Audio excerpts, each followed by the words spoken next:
I saw a leaf. I didn't see it attached to anything. I just saw the leaf kind of up close.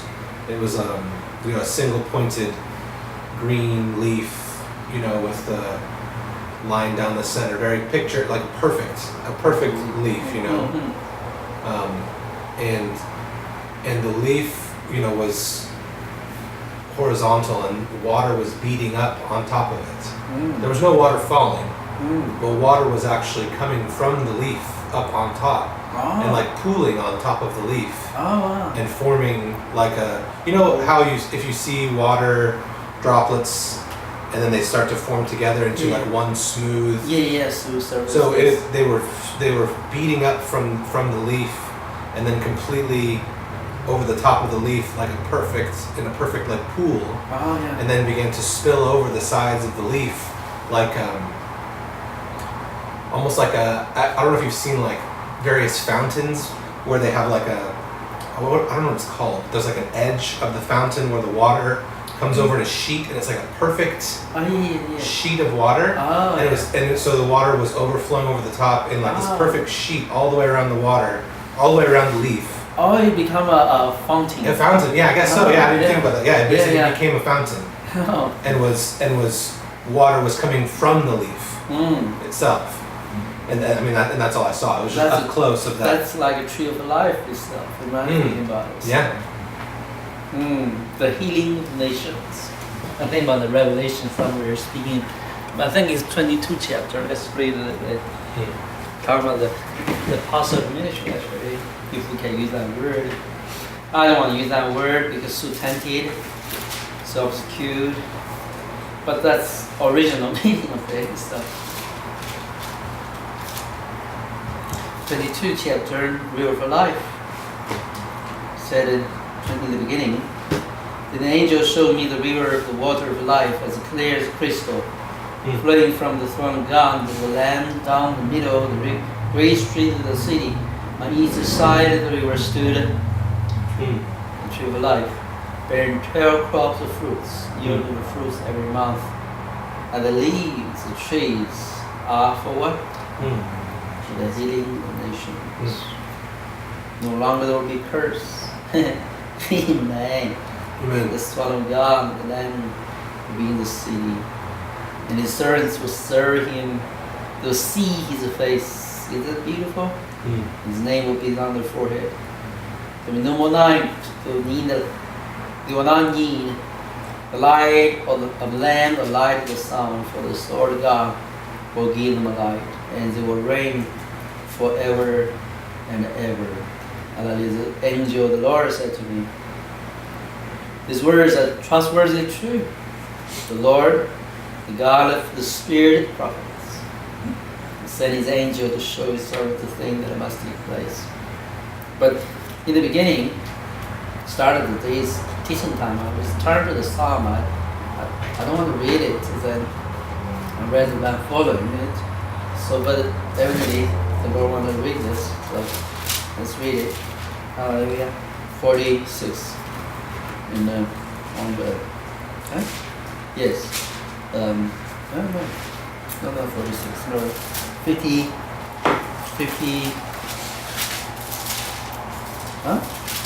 Where we read that one in the beginning? Yeah, it's 46. It's 46. Yes, that's it. 45. 46. Ben, can you read it for us? We read last one. God is our refuge and strength, an ever-present help in trouble. Therefore we will not fear, though the earth give way and the mountains fall into the heart of the sea, though its waters roar and foam and the mountains quake with all their surging. There is a river whose streams make glad the city of God, the holy place where the Most High dwells. God is within her, she will not fall. God will help her at break of day. Nations are in uproar, kingdoms fall. He lifts His voice, the earth melts. The Lord Almighty is with us. The God of Jacob is our fortress. Come and see the works of the Lord, the desolations He has brought on the earth. He makes wars cease to the ends of the earth. He breaks the bow and shatters the spear. He burns the shield with fire. Be still and know that I am God. I will be exalted among the nations. I will be exalted in the earth. The Lord Almighty is with us. The God of Jacob is our fortress. What a beautiful song. I saw an eagle, and it was perched on this nest, and it was high up on a cliff looking down into a valley. And I could see its little talons, and they were sitting on the nest, just sort of moving to and fro on the side of the nest. And I can see its eye close up, just knowing that it could see clearly close up down into this valley. And in this valley was, I want to say it was a garden, but it was very dry down there. And you could see that there was like some corn, which was green. But that was the greenest thing that I saw. I saw different types of, my mind, I can't think of it. Just different types of foods, I guess. Crops. Mm-hmm. Crops, thank you. Yes. Different crops. But it was very dry. And I saw a man, and he was Indian. I think the point was that he was native to that land. He was, had dark black hair, and he had like no shirt, but he had like sort of like a apron on the bottom, or a skirt, it looked like. Anyway, he was native to the land, and he had a sickle or something, but it was small. It was a handheld one, and he was cutting the wheat and beginning to bundle it up. I already forgot to tell you something. Before, when I was up on the mountain with the eagle, and I could see from his point of view, the eagle's point of view, I saw a water come over the land, start to come over the land, like a flood, sort of. And after I saw that is when I went down into the land and saw from the land's point of view. So as I'm watching this man with this small curved knife sort of cut away at this wheat, he turns around and sees this water coming, and he sort of jumps aside, just right off to the right side. He jumps sort of to be out of the way. And then I saw this water close up. It was very, this is the hard part to explain. It was oddly shaped. It began to come forward to come over the land. It didn't, though. It didn't come over the land. It just looked like it was about to, but it was just a funnel down onto the land from the sky. But it also was pouring out sideways. It was a strange water. It was a strange water. Let's just put it that way. I think it was meant to be strange, just very unruly and wild and in odd ways that it shouldn't flow. It was just very strange. Out of this water came this giant tiger, and it was giant. Like its paws came out. It was like, if you were to think of like a giant in a land, it was a giant, but it was a tiger. So it comes out of these waters, and you can see its giant paws kind of come up and just walk onto this land. And then this tiger, it lays down just right on top of this area where there's this garden or whatever it is, these crops. And it begins to bathe itself. So it was just licking its paws, licking its arms, sort of like getting comfortable in this land, like laying down and just settling in.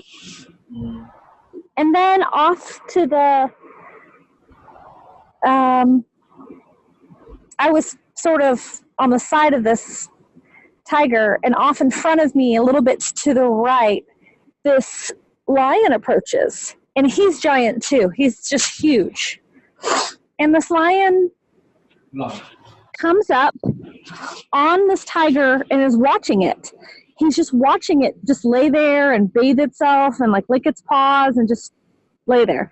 And it sort of, the lion opens its mouth and just roars this loud roar right over the top of this tiger. And the tiger doesn't even acknowledge him being there. He doesn't budge. He just continues about his business. So the lion circles the tiger and goes around to the other side and lets out a huge roar. And the tiger still doesn't do anything.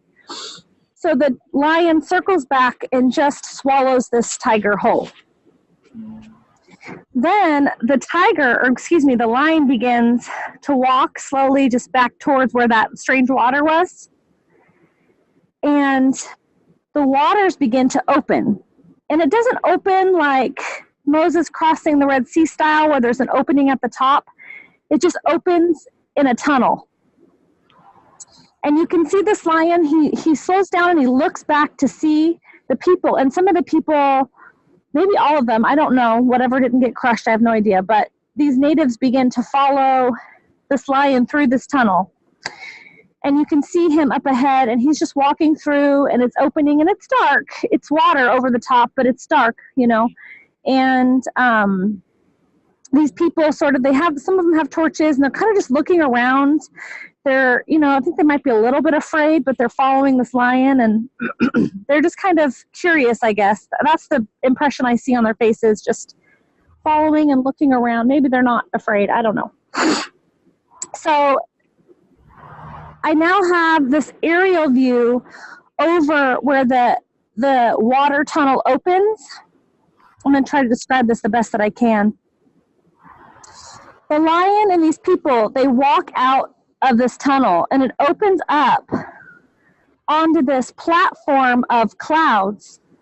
And you could see that it's this bright white light and this glory from heaven is just shining upon them.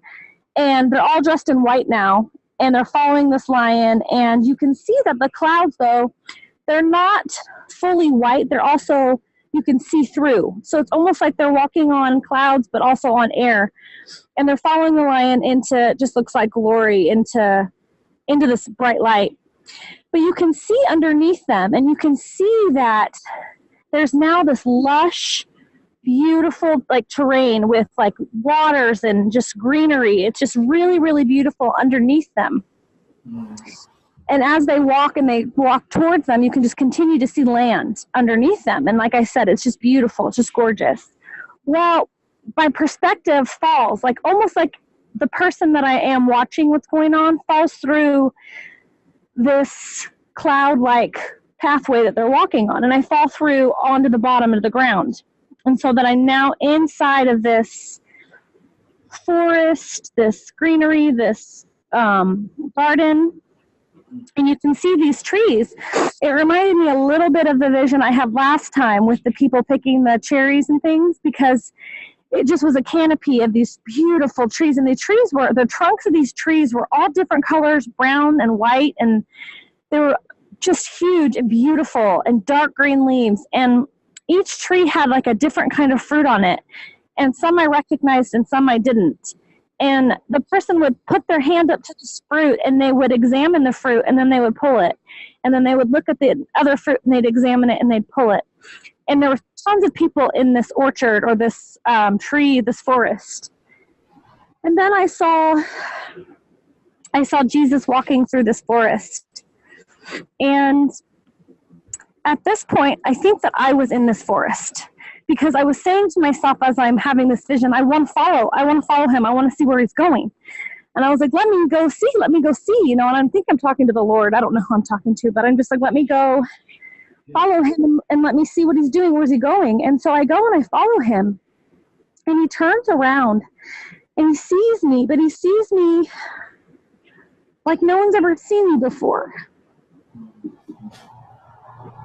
It was just a seeing me in a realness. And so I held out my hands and I offered him some fruit that I had. It was very small.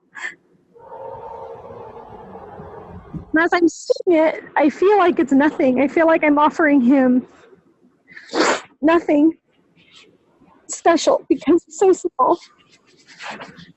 And as I looked down my arms, they were enwrapped in wire. My arms were enwrapped in wire together. They were just bound. I was bound in my arms, and I'm handing him this fruit. And he takes it, and he eats it. And he holds my hands, and he's just kind to me, even though my fruit was so small. And he begins to unwrap this wire from my arms, and then he embraces me. Anyway, I was sitting there thinking I had nothing to offer and that I just came broken, and he just fixed it. But that little part of it might have just been for me, for him to love me, but I thought I'd share it anyways. But that was all that I saw. Well, let's touch our hearts and can see.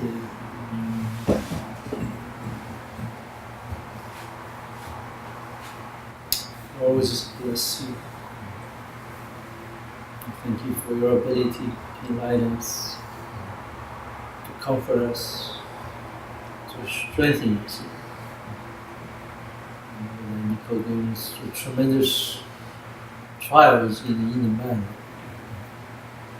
External might be composed, with the internal raging is the tempest. But you're there all the time with her. You're the captain of her ship, you're the lighthouse. But as I pray, you will always be the seafarer, and that a more than charge through the course, the anchor of hope. And it will, because that anchor, she wouldn't go nowhere. The anchor will pull back closer and closer to the eternal destination. As if a kite you set out in the windy days, but finally the owner said, let us go. And I pray that you be that journey to her, which you have been holding all through her life before she even was born. Before even she aware of you, you're calling her. I pray that joy of her salvation, that first love, come back. That's liberating, wonderful, almost like a dream. And that love, the sweetness of love, the liberating of love, and be heard again, Lord. She will find the joy in the midst of the trials. Joy because you are there and you have good reason for her to go through what she goes through. Sometimes it's struggle because we don't know what we're going through. Is it from you or not? Or for you? Or good for you? I pray the three things will be answered by you. You will say, everything is wrought by me. In that, I do pray that certain entanglement, certain condemning voices, obstructions in spirit, in life, in relationships, you will take care of it. When we cast our burden upon you, you always take care of it. We pray the same for all our lives, Lord, particularly for our sisters this season. We pray that more and more the spirit dependence, not to criticize, but diagnose, Lord. We are all independent from you, our nature. Lord, there's an age, there's a culture today tell us to be strong, to be equal, to take a burden, take a role, to make a stand. I pray the Jezebel spirit, the spirit that of defiance, of false vision, those who continue to receive and die out. The true sonship, true right, true freedom, true insistence on the beauty and freedom to be your helper, and to be the wonderful mother, wonderful sister, wonderful wife you're meant to be, wonderful daughters, wonderful companions, Lord, to others, Lord, who overtake. Whole things. Relinquish this life. Make your fruitful again. Amen. Hallelujah. In this life, we bless you. Comfort us, Lord, in time of need. Strengthen us in time of weak. And above all, allow us to overcome. To overcome, to put the devil on our feet, Lord. To tell him, shame on you. You think you can do something to the work of God. In the name of Jesus we pray. Amen.